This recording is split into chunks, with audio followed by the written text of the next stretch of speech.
President Trump and tech billionaire Elon Musk sitting down for their first joint interview. The pair discussing a wide range of topics. Trump believes Musk is the man to find the cuts in the federal government necessary to save your money. The tech billionaire's goal, try and get $1 trillion out of the deficit. If the deficit is not brought under control, America will go bankrupt. This is a very important thing for people to understand.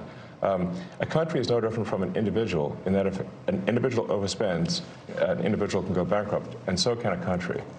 And the massive waste, fraud, and abuse that has been going on, which is leading to a $2 trillion a year deficit. That's what the president was handed on Jan 20th, a $2 trillion deficit. It's insane. The president also making it very clear why he likes Elon Musk. While he says he respects his business and technology skills, above all that, he appreciates Musk's ability to get his executive orders enacted faster. As for the waste, DOGE alleges it has found $55 billion in savings in the last month. And at the same time, there are a lot of legal questions arising about Musk's power and his role. Hours before Trump and Elon's interview aired, White House Press Secretary Karoline Leavitt was asked just that, about what his title is, what is his role, and her response adding to the confusion. Elon Musk, just like everybody else across the federal government, works at the direction of President Trump.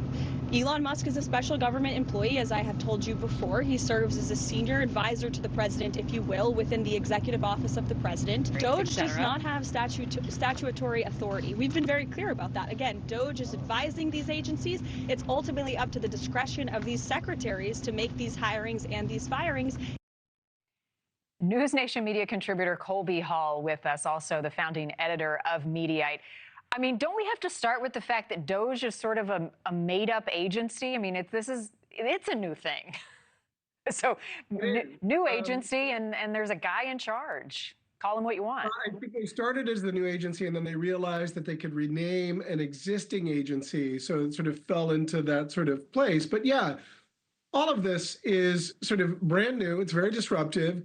Theoretically, I think it really resonates with a lot of Americans. Who isn't for, cutting, federal waste? I think everyone thinks that the government could be leaner, and that's something that's really bipartisan.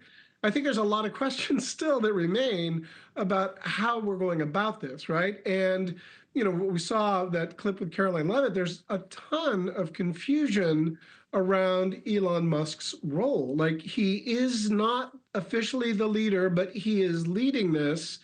And, despite the tweets and the interviews, there remains a lack of transparency of exactly what this team is doing it, how they're doing it, and where it runs afoul of or within constitutional guidelines. Right. I mean, it's unconventional. And I mean, that's Trump, right? He's unpredictable. He'll say what he thinks and he'll do what he wants to do.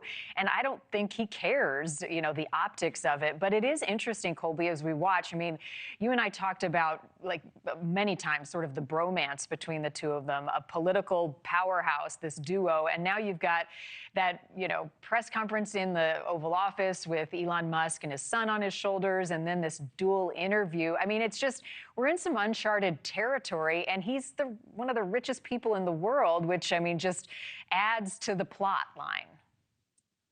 I mean, honestly, if you were to zoom out 300,000 feet, it's like the plot line from like a dystopian comic book. Like, he's in the Oval Office with his black cap and his long coat and his T-shirt, and he suddenly has intense power and sway. Now, there's a lot of people that saw that Oval Office press conference and thought, well, look, Trump is subservient to him. I see it differently. I think Trump was basically calling him out and saying, like, you need to dance for the press and the answer to this.